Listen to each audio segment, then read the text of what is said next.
everyone, it looks like about 11:02, so we will go ahead and get started. I want to thank you all for making some time for yourselves today on a Friday morning. I know Friday is a day sometimes to catch up, sometimes to wind down, sometimes to gear up for the next week. So thanks for investing this hour in yourself. And I think it's an important part of self-care, right? To acknowledge all the things that we're juggling. So I'm going to go ahead and share my screen and give me a thumbs up if you can see that.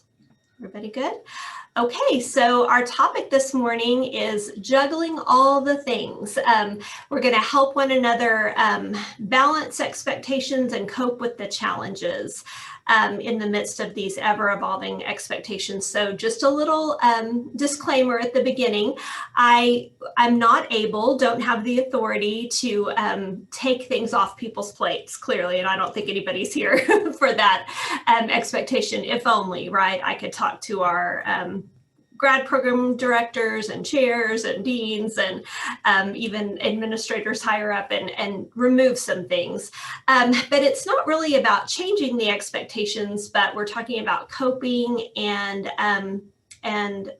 just learning some strategies to deal with all the change that is going on inside our professional lives and maybe in the world in general. So my hope is that we'll have as it says here, a supportive group discussion, and we'll be able to just kind of support one another and give each other some tools and strategies. Okay, so I'll just start out with this picture. We're about 2 weeks into the semester, maybe a week and a half since we started in the middle.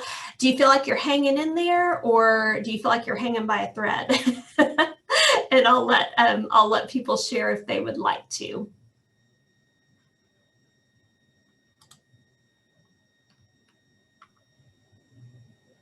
Anybody?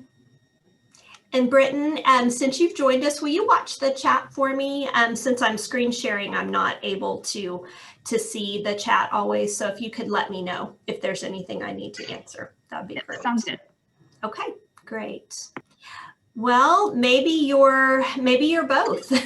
Maybe there are times, days that you feel like you're coping well and hanging in there pretty good, and then sometimes you feel more like the kitten on the rope. And I have found lately that it's not just days. Sometimes I feel like it goes hour by hour, or sometimes even moment by moment. So just acknowledging that these are really challenging times that we're living in. I know we all had a great deal of hope that 2021 would be brighter and better than 2020, and I certainly am hopeful of that too, but we still have many challenges to face. I love this graphic.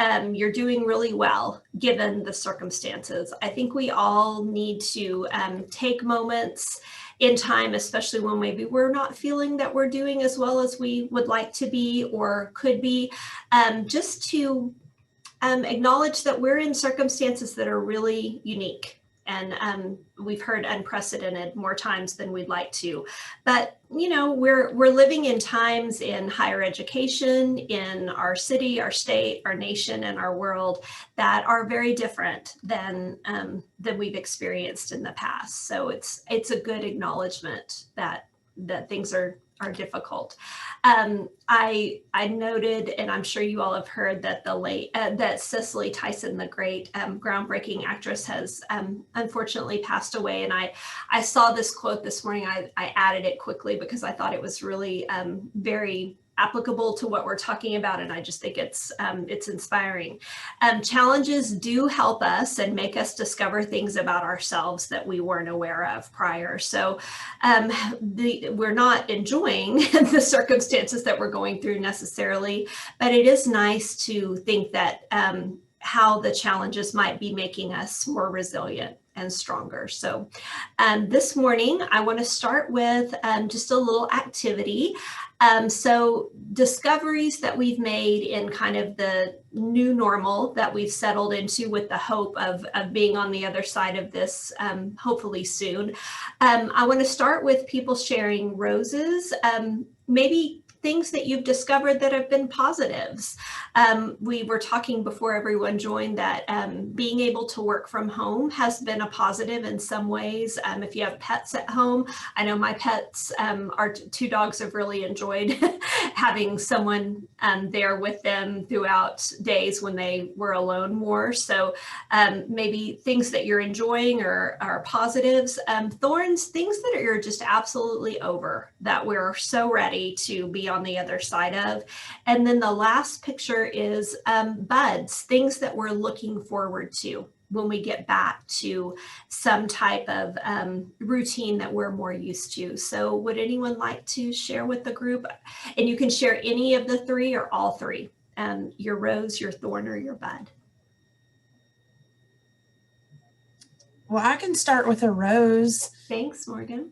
Yes. So I have 4 kids, and like our schedules were really busy. And so it kind of forced us to like look at our calendar and like schedule our priorities. So, you know, in March, everything canceled. And then as they started picking back up, we kind of got to pick and choose what we wanted to schedule in and what was like a time sucker.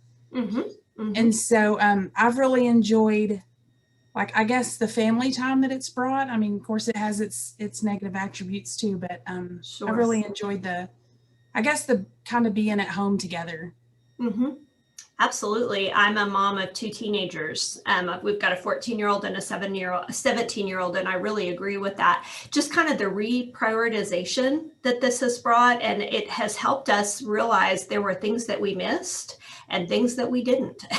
And so, you know, now we can, like you said, more carefully pick and choose what we re-engage in. I love that. That's a great rose. Anyone else want to share?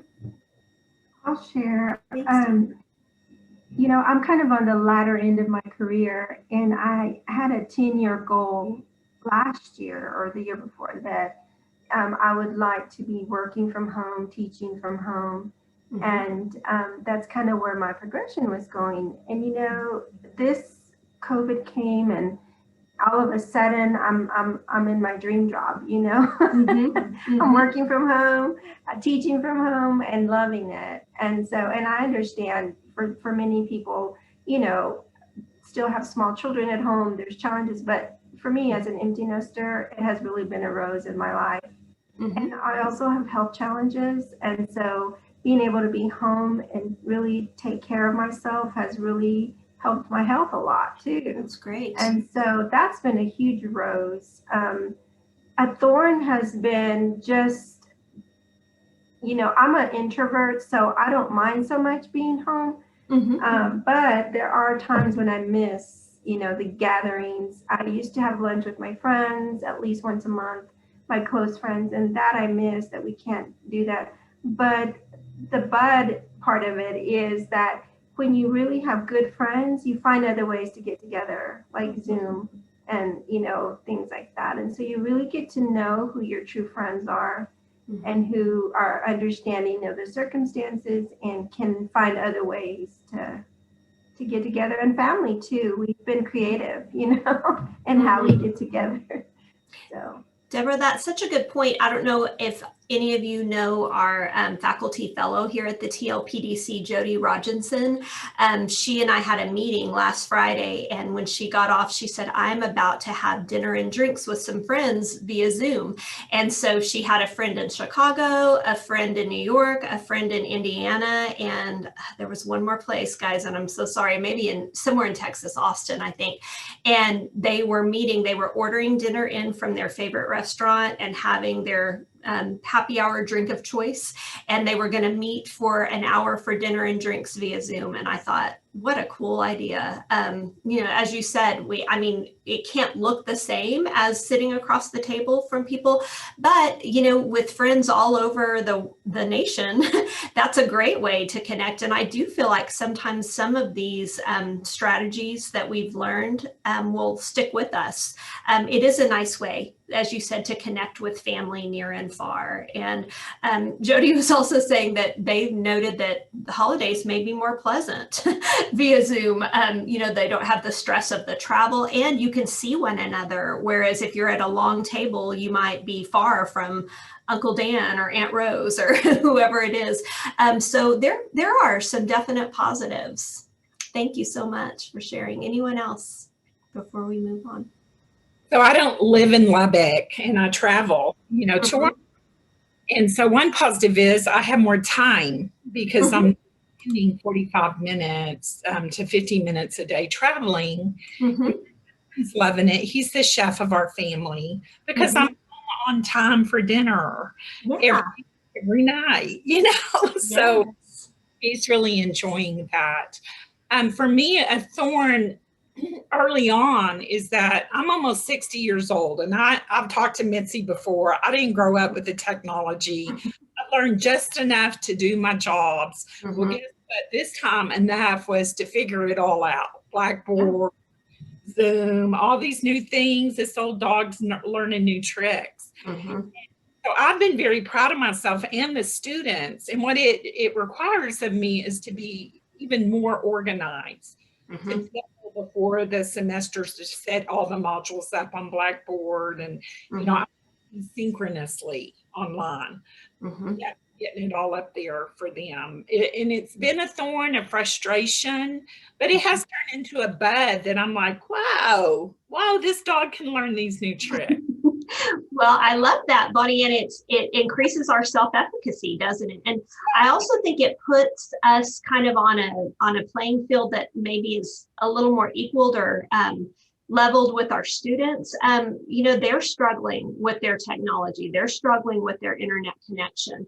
I found myself when I taught a face-to-face class in the honors college last semester, and then again this semester. Last semester, I found myself crawling on the floor during class one day, trying to find like where to plug something in. And, you know, it just ended up being a comedy of errors trying to get the people who were quarantined at home, you know, connected. And then you feel like you've got to prioritize those 12 people, poor 12 people that are watching you struggle. And I think they felt like they were watching their grandmother try to work her VCR in 1982 or something. It was just such a mess. But, you know, as I went through the semester, I realized that we're all in the same struggle bus, right?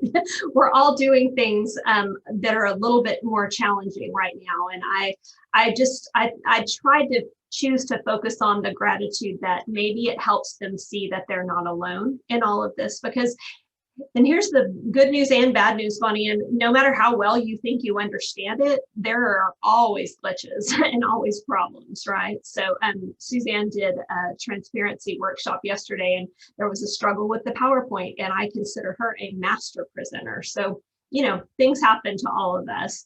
Thank you all for being authentic and transparent and sharing some of your struggles. We all need to open up and to talk to one another and to express what we're feeling. I know you all have seen the meme, I'm fine, everything's fine. And, you know, we want to believe that and think that, but the truth is, as Deborah said, with the people who are really your friends and, you know, really close with you, it's okay to open up and say, you know, today's been a struggle, or it was embarrassing in class today to be crawling around on the floor trying to figure out the technology with everyone watching. It's authenticity and honesty, I think right now, especially if we're thinking about our mental health, is really, really important. I also want to ask you maybe to focus on some of the struggles that your students may be having, and how the long-termness of what we're dealing with. I don't know if you all were as naive as I was, but last spring, when I stood before my 2 face-to-face classes, I really said, I think this will be an extra week at spring break, and I think we'll be back together. Little did I know we would not be back together face-to-face for that semester. We went to emergency remote instruction. Fall looked very different, and as it turns out, spring is also looking different. So just wondering in what ways our students are being challenged, how they were challenged in spring and fall, and I think those were similar and different challenges. And then what new challenges will our spring 2021 semester hold and moving forward? So both for us personally and professionally, but also in our students' lives. I've had several share with me, especially in fall 2020, that they had lost family members to COVID. I had a student in my fall 2020 face-to-face class who was actually mourning the loss of a grandparent and an aunt from COVID. So when we look at just the general anxiety around everything that's going on, and then the loss and the grief on top of that, there are some students that are really, and some professionals, some coworkers, maybe some of you that are carrying those heavy burdens. And just the shift between what we thought was going to be a sprint that is now turned into a marathon, and just the mental reserves that we have to pull from, and the resilience we have to build to be able to continue to cope and to try to remain positive. And the truth of the matter is, for some audiences, we need to be positive, but there are times when we also need to be real. And I hope that this hour will be a time that we can be real with one another. I want to share a story with you that's related to the pictures on the screen, what resilience looks like, because that's basically what we're really doing, is building up our reserves and resilience. If any of you all know our executive director, Suzanne Tapp, her family is a running family. She has a son who just got a great track scholarship to a university in Colorado that they're very excited about.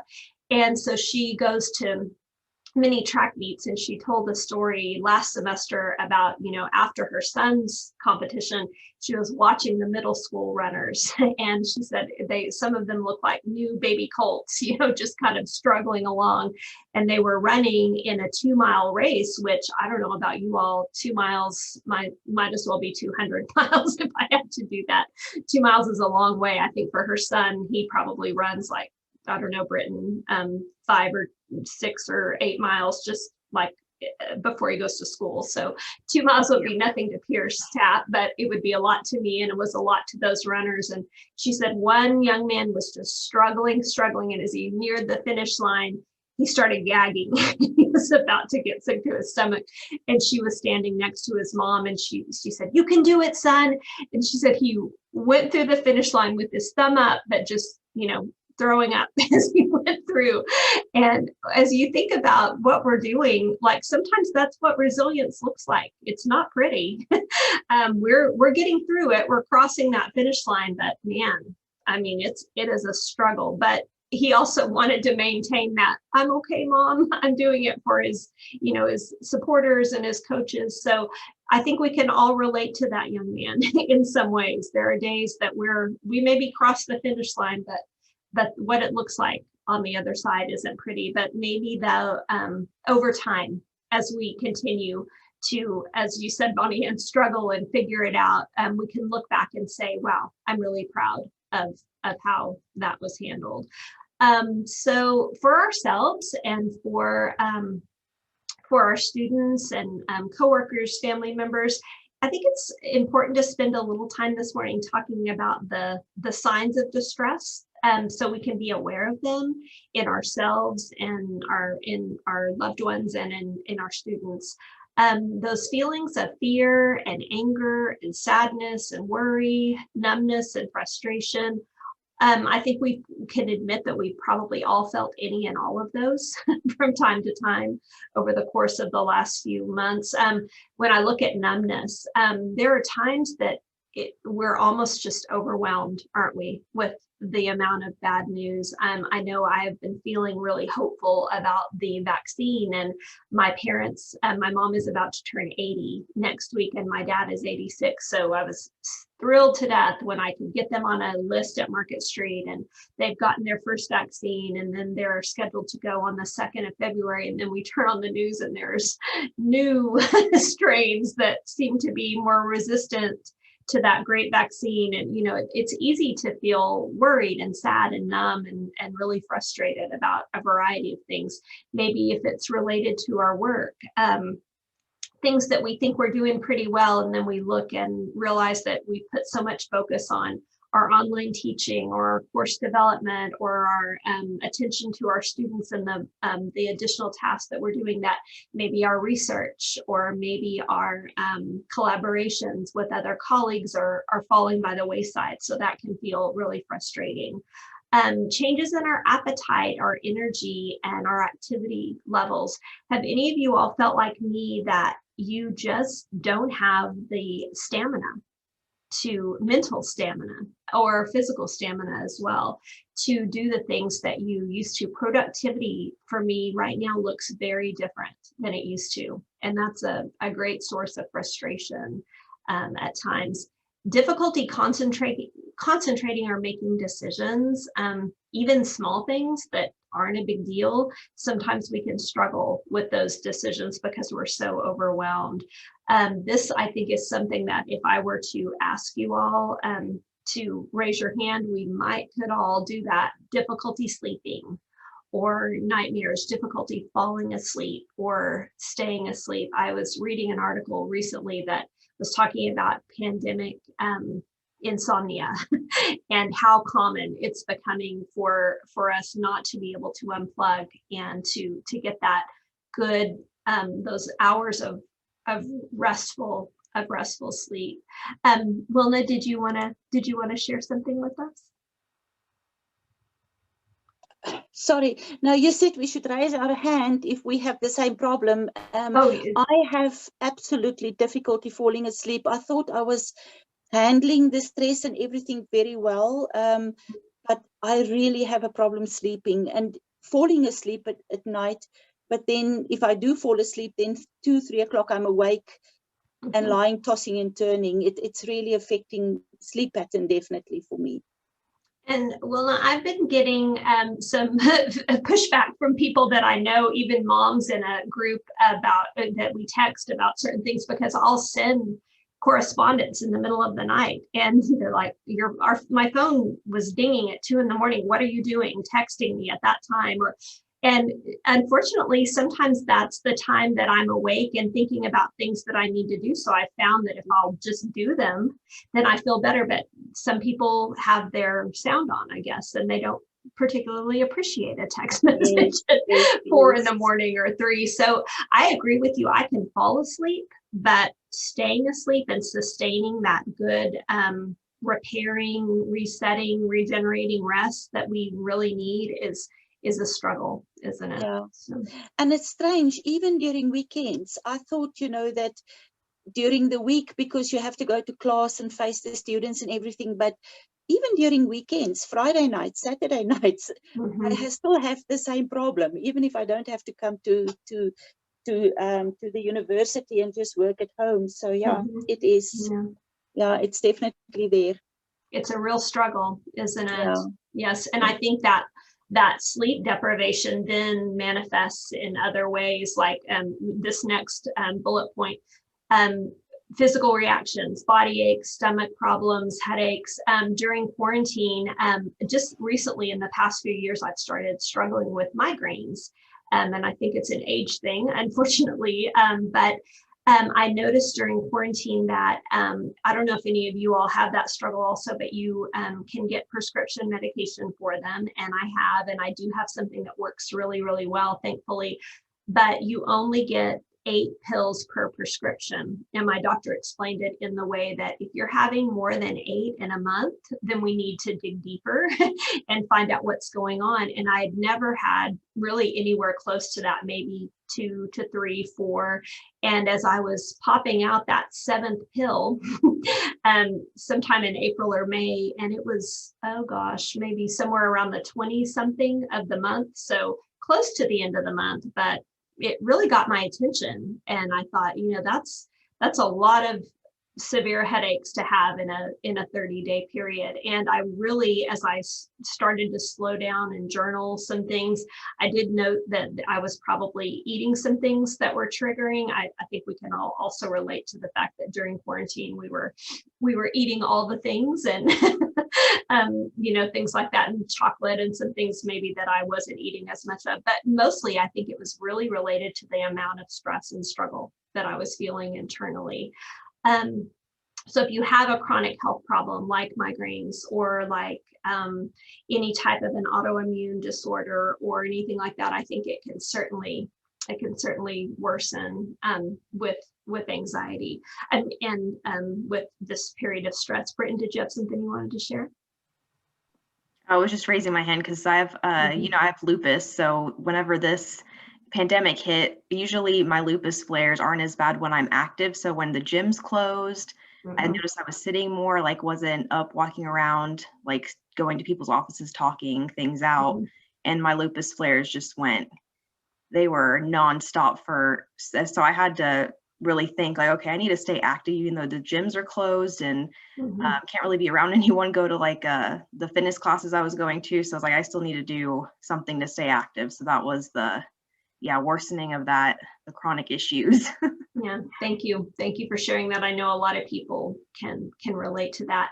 I had someone in my class this semester share, and I thought it was really brave and I admired her a lot for sharing it. She has a brother who struggles with drug addiction, and she said, unfortunately, he's had to go back into rehab recently because of the stress of homeschool and just all the things that are piling up. And certainly if you have any type of struggle with the substance abuse or an addiction, it can really get much worse in stressful times. Some of you in HDFS may know Dr. Paige Heiser. She is a colleague and a friend, and I saw this.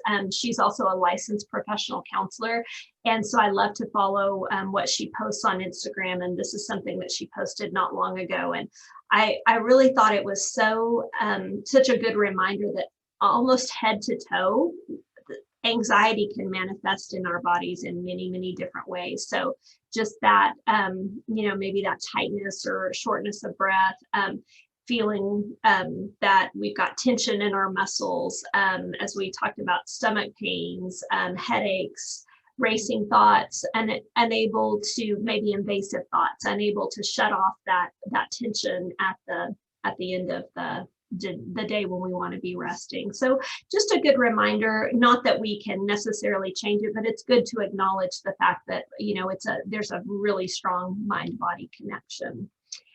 So Bonnie, and you talked about travel. I don't know if you used to travel by air a lot or in your car, but we've all heard, and we haven't maybe been on planes nearly as much as we used to be, but the old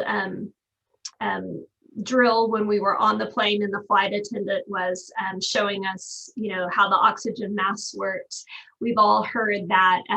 We are familiar with the fact that we need to take care of ourselves, put our oxygen mask on first before we assist anyone who might need our assistance. So I think that goes for our friends and family, and certainly our students. We need to be paying close attention to our mental state and our health, so that we can be productive and helpful to others, because we know that our students are struggling as well. And, they have their connections, hopefully their friends, their families.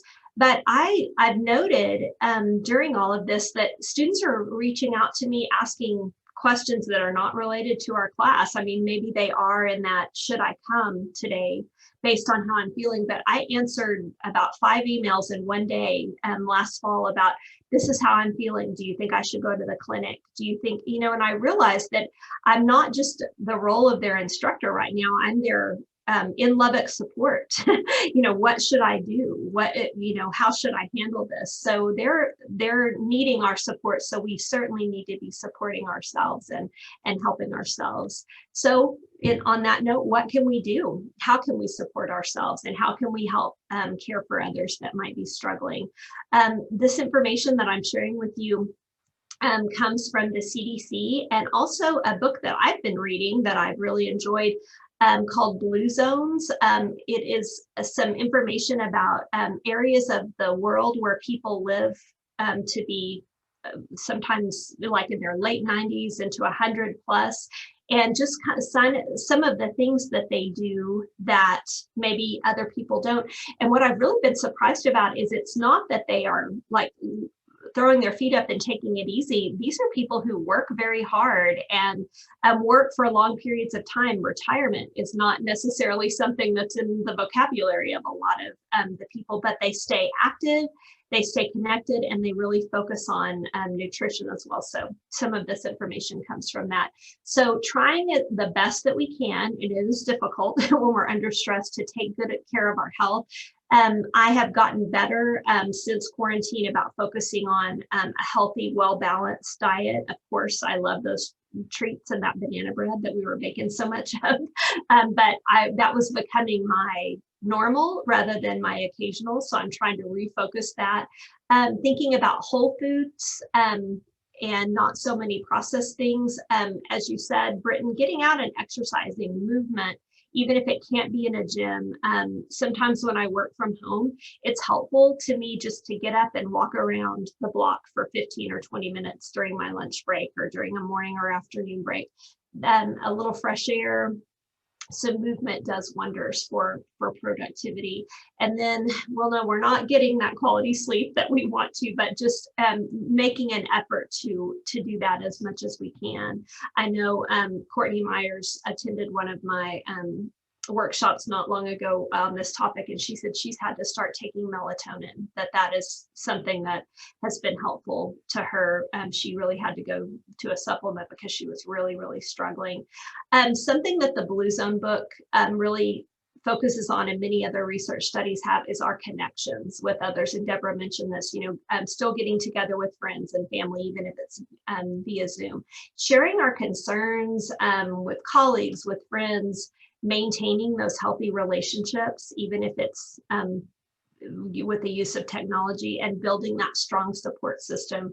I know Britton will agree. We have such a strong support system here at the TLPDC of colleagues, and we've been through some struggles as a team, some losses due to COVID, some struggles with our own health, whether it's related to the virus or not. And just to know that you can reach out to your people, whether it's at work or at home, and say, this is what I'm dealing with, and have people support you and rally around you. That means so much. It doesn't take away the pain or the struggle that we're feeling, but it certainly, it helps to know that we're not alone. Taking those frequent breaks, and reminding ourselves that whatever our strong feelings are, that they will fade over time. It's been a real wake-up call for our family. One of my son's really dear friends from elementary school, who was 17 years old, unfortunately at the beginning of December took her own life. And it's been a heartbreaking loss for him, for his friends, certainly for her family. And so we've had some conversations about, those strong feelings that you feel, and how if we're able to hold on and give it some time and reach out, that people are here for you and love you and can help you. And I don't mean to minimize at all what state someone must feel when they get to that point, but I just have really worked on those honest conversations about those strong feelings that he or his friends might be having. Deep breathing, yoga breathing, it certainly, again, won't erase, the stress that we're feeling, but if we can do some mindful breathing, maybe listen to some meditation, or some people that I know have had really good luck with an app called Calm, and sleep stories, and just different things. Sometimes we just have to be willing to try some things that we haven't in the past, and still trying to do those activities that you enjoy, even if they can't look exactly the same. I know that I really enjoy seeing movies in a theater. That's something that I've missed being able to do, and we still are making the best of it with all the streaming services, right? Netflix, Hulu.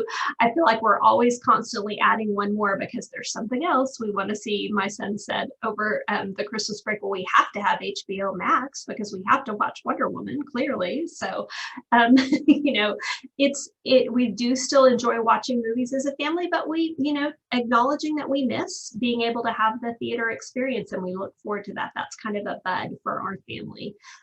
This is a tricky one, guys. Staying informed, but not over overwhelming ourselves with information. And I think it's really clear that conspiracies and rumors and things can get started during times of struggle and crisis. So being mindful of the amount of social media, something that has been really interesting to me is my 14 and 17-year-olds said over the holiday break, we don't like it when you and dad are distracted with your phones. Like if we want you to watch something or if we're doing something together. And so we have kind of made a rule that in the evening, as much as possible, our phones are on our chargers. So, because I know you all can relate to this too. You hear, the ding of your email, or you hear this note or see a notification come up from CNN or whatever news channels you may be following on social media. And you click on it, and then that leads you down a rabbit hole to read another article, to check one more email. And what we both had to acknowledge is before we knew it, something that we said would just take a minute had been going on for an hour. So I love that they were honest enough to reach out to us about that. And, we have concerns about how much they're on their devices as well. And it really helped us wake up and realize what we're modeling is maybe a big part of that. So we're working on that at our house. Again, avoiding too much exposure to the news, maybe limiting yourself to one program. Or I know I watch morning news as I'm getting ready for work, and that might be all that I do in the evening and in the afternoon. If I want to kind of wind down and get ready to enjoy my family time and rest, then maybe I don't need to watch that evening programming. And then just acknowledging that there are times when we are doing all of these things to the best of our ability, and it may just be more than we can manage. I do feel like one rose that has come out of the pandemic is the focus on mental health and trying to remove that stigma of needing that additional help. So if you're having distressing feelings and feelings of anxiety, maybe sleep problems that are getting in your way, that have lasted for more than several days, it's gone on to weeks and maybe months, it may be time to talk to someone, to a professional that you trust, maybe not just friends and colleagues, but maybe a counselor, a doctor, a member of your faith community.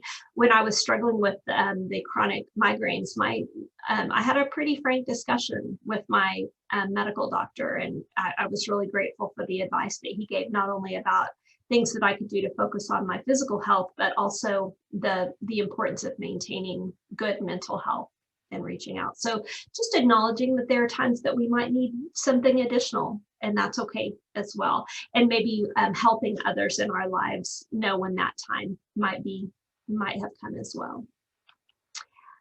So balancing grace with high expectations. If we are faculty, instructors, professors of practice, GPTIs who are working with students, of course we want to have high expectations of them. And I do feel that that's something that's good right now. Having a goal that we can work towards, and Bonnie Ann, as we were talking about, for students, that builds self-efficacy as well. I got through this challenging part of my class. We don't want to take away the challenges necessarily, but we also need to balance those with grace. So if you have not attended one of Suzanne Tapp's transparency tilt workshops, I would really, really encourage you to do that. Having more transparency in our assignments and in our expectations for students so that they know what to expect. Being willing to be flexible. I've really tried to look at my assignments and say, can I give some choices here? Can I maybe switch this a little, given the circumstances, maybe the shift from face-to-face to online learning, and still manage to accomplish my learning outcomes and the goals that I have. Adapting course policies. We've all had to, if we're teaching face-to-face classes, we've all had to adapt our attendance policies. I used to have a pretty stringent one, I'll be honest with you all. I gave students 3 absences that, whether they were sick or needed to travel for an event or go to a wedding or attend a concert, just 3 absences, no questions asked. And after that, their grade dropped pretty significantly, their attendance grade. And I've had to really rethink that because of course, you know, with COVID and quarantine and all of those things, we have to make those adjustments. Looking for creative ways to help students still be a part of the class when they are having to be on Zoom for you know, an extended period of time. What I tried to do last semester, and you know, we're so early into the semester, I feel like I'll be doing this in face-to-face classes too, is we just had a Zoom meeting that was always scheduled. And if people weren't feeling well, they tuned in, and I was able to sometimes say, you know, instead of asking for someone who's here in the room to give our first comment or share in our discussion, I'm going to go to the people who are Zooming in with us today and hear from you all, and that helped them know that they were still a part of what was going on, and maybe also kept them alert to the fact that I don't mind calling on you, whether you're in the room or whether you're tuned in via Zoom. Keeping those lines of communication open. We have to balance that because we can get overwhelmed with the amount of correspondence, and I'm sure that many of you can identify with, you know, there is an overwhelming amount of correspondence, whether it's email or, you know, just all of the different things. But, you know, communicating to students that you're here for them, you care, you're open to their sharing their, you know, their struggles. And, you know, here's, I think, a good example. And during the spring 2020 semester, when we went from face-to-face to online emergency remote instruction, I had a student in my class who was really, really strong. I was just so impressed with him. And then I taught him in the summer in a 100% online course. And he completely missed an exam and went off the radar for a couple of weeks. And it just wasn't like him to do that. I happened to know him from the face-to-face class. So I just reached out and I said, is everything okay? And he was working a night job as like a desk clerk in one of our ERs. And he said, Mrs. Ziegner, I hadn't wanted to tell you, but I have COVID. And, you know, there are times when I can hardly get my head off the pillow, and I know I missed the exam, but number one, I didn't want to ask for special treatment, and number two, I didn't want you to think I wasn't being careful. And both of those things broke my heart, for, you know, for him to feel shame around the fact that he got a virus. I mean, you know, prior to this, I don't think any of us ever felt ashamed when we were sick. Maybe we were disappointed or frustrated, but you know, there's this stigma that it means something if you are infected with this. And I told him, my gosh, absolutely not. And I was so glad that I knew, because then I was able to say, and he said, well, your syllabus says that you don't give makeup exams. Well, I decided I'm going to take that out of my syllabus, because if there are extenuating circumstances, I would never want a student not to reach out to me. So that was a big wake up call for me, you know, keeping up those lines of communication and more follow up. And I realized that I did that for this student because I knew him from my class. Every student who falls off your radar in your online class, I felt like I needed to be doing a better job of just, you know, sometimes us reaching out and saying, is everything okay? You were really active. You were really, you know, posting on our discussion board or turning in assignments, and now you seem to have fallen off the radar. But we have to also acknowledge that that takes extra time for us, and that's a challenge. Does anyone want to share maybe ways that they are coping well with the extra time that all of this takes? Good strategies that you've come up with?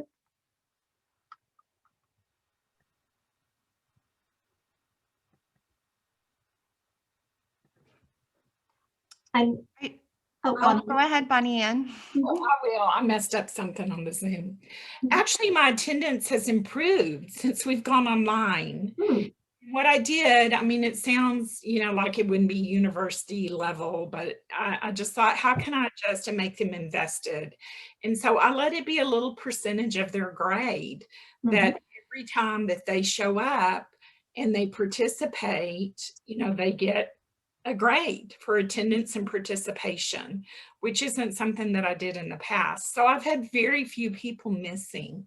But the other thing is, I make sure, and I do have some classes that are large, but I make sure that I call on them at least one time throughout the class and pay attention to their body language and what's going on. And just yesterday, you know, I had a student that the night before in class, she just seemed off. Something was up. And so I just scheduled to make a time to call her and and she was considering dropping out of grad school because she was so tired and fatigued. And so we were able to talk through that and encourage her, you know, so it does take that extra time.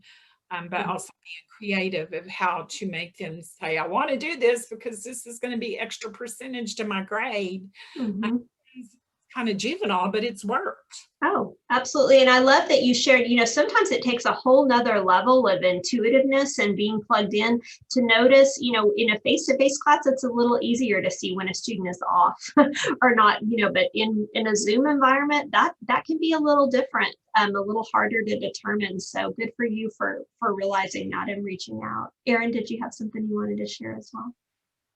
Sure.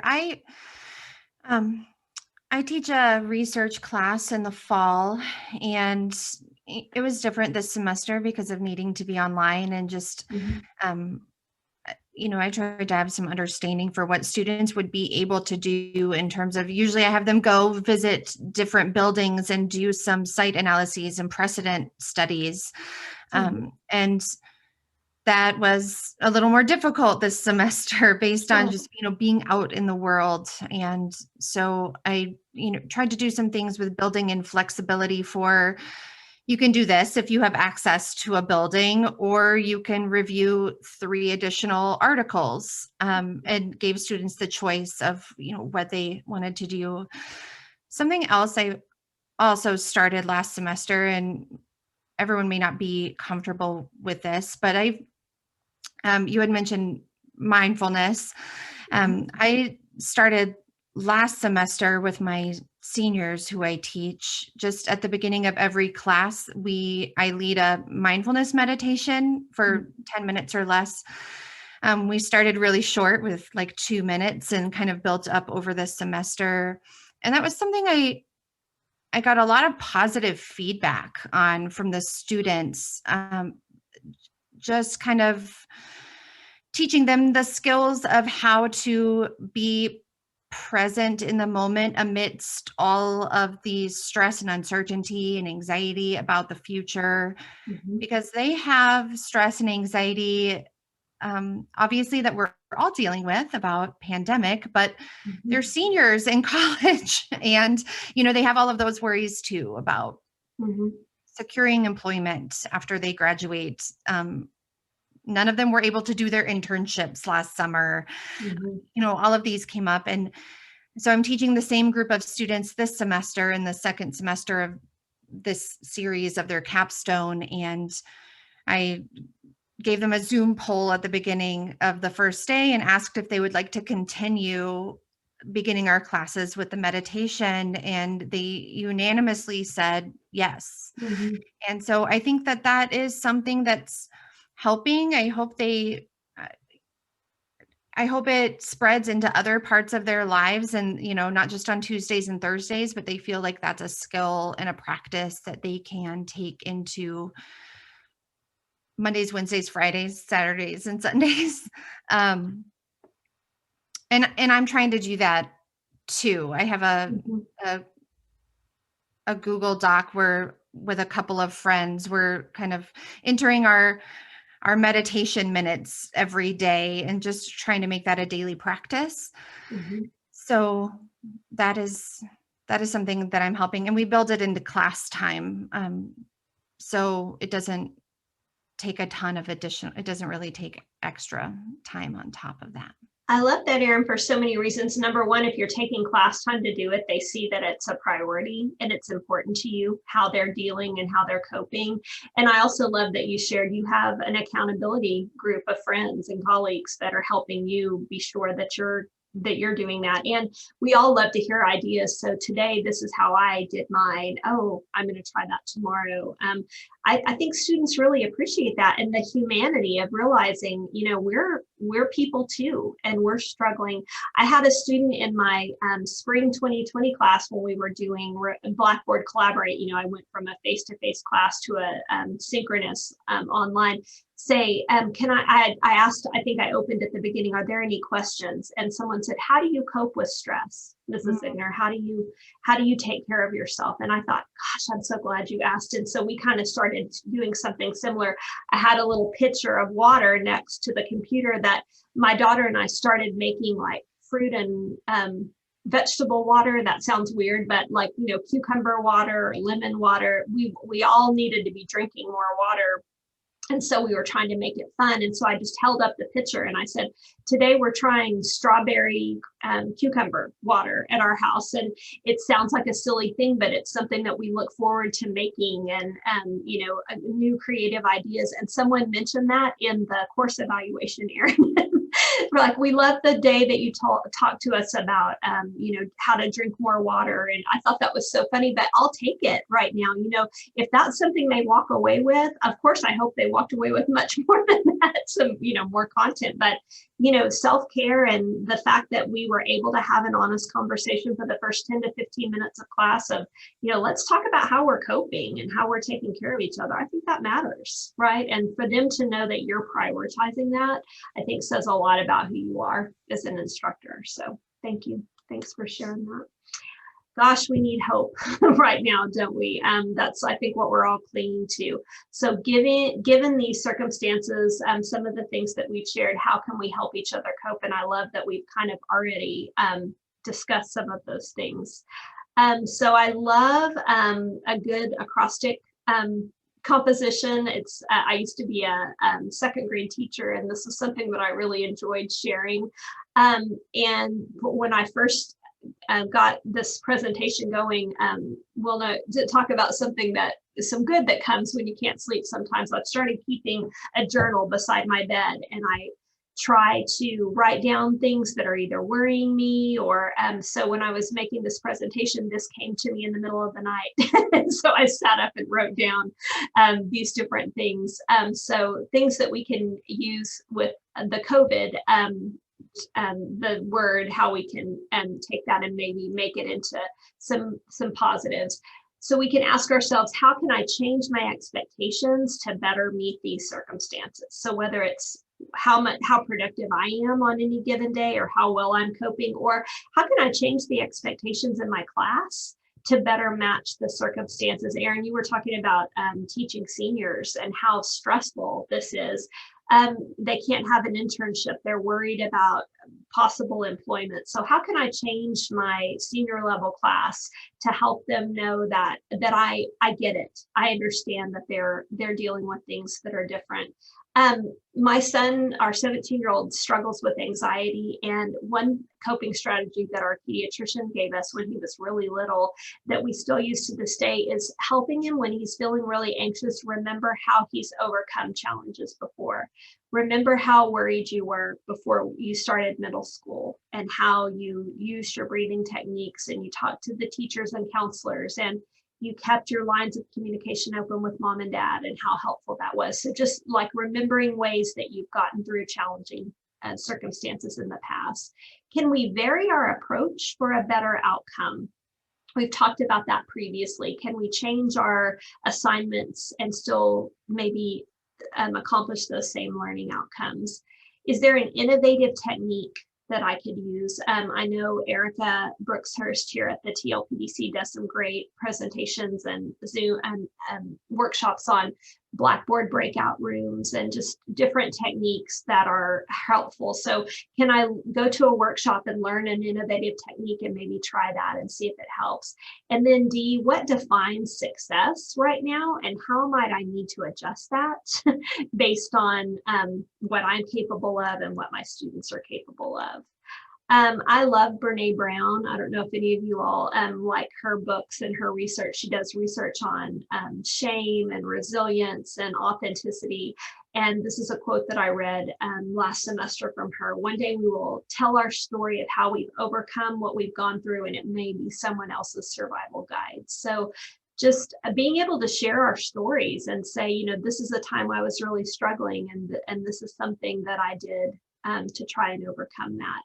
So as we close, we're running out of time this morning. I could talk about this all day with you all, but I want to be respectful of your time. So what science says about gratitude, one thing that we can do is try to focus more on gratitude. There was a study in 2008 at UCLA's Mindfulness Awareness Research Center, and I'll let you read that, just some of the ways that gratitude alters the function of our brain. And then also a 2009 NIH study about how higher levels of gratitude affect different brain function as well. I think both of those are really, really interesting. And then if we're talking about focusing more on gratitude, what are some practical strategies for that? Maybe keeping that journal next to our bed or next to our chair on our desk at work and writing down some things that we're grateful for. I love to try and be intentional about telling colleagues, friends, family members, things that that we appreciate about them. I get to work, it's a great gift. I get to work really closely with Britton, and I never have a hard time figuring out things that I can tell her that I appreciate about the way she works, how responsive she is, how kind she is, what a great mentor and colleague she is. And when we do that, it not only helps the other person, but I think it helps us to be appreciative of those we're working with. So maybe just a little note in someone's box or a quick text or email of appreciation. Trying to focus on the things we're doing well. I know I'm bad about this, and I'm sure you all are too. At the end of the day, we can usually think of the things we wish we had done better, but maybe trying to refocus our brain and retrain it to think about the things that we did well and that how we coped well. Writing a note or a thank you note, writing down, talking about it, and focusing on gratitude. At our house, we have a gratitude jar, and whether it's just a note or maybe back in the day, a movie ticket stub, or something that we enjoyed that we wanted to remember, and then we open that on New Year's Eve and look back on the things that we enjoyed during the year. And then at the end of the day, reflecting on how I felt at certain points of the day, what I accomplished, and people that I helped, ways that I supported students, ways that I supported friends, ways that I supported colleagues. And just ways as we close that we can keep this conversation going. I challenge you today to think about maybe ways that you can support others in your department and in your unit, in your college. Think about resources that we have here at the TLPDC that are helpful to you, or shoot me an email about things that you would like to see us focusing on. I know that Suzanne and I are working on a presentation that we're going to give together, I hope at the beginning of March, on faculty burnout. I'm really excited about that presentation. And we had, that kind of grew from some conversations. So if there are things that you would like us to do or focus on, please let us know. And we're here to help everyone on campus. And then is there a change that we can make even next week that will help us cope better with challenges that we're facing in a positive way? So. Oh, sorry. Well, it is 12 o'clock and I want to be mindful of your time. I just want to thank you for taking the time to be here with me this morning. If there are colleagues that you have that you feel might benefit from this information, the session is being recorded. So if you'll tell them to check out our TLPDC YouTube channel in a few days, our staff captions our presentation, so that takes a few days to do. But once it is captioned, it will be on the YouTube channel for people to view who weren't able to join. And I hope you all know I'm really grateful to work with each of you and to have the opportunity to share this morning. Thank you so much for being with us. Hope you all have a great weekend.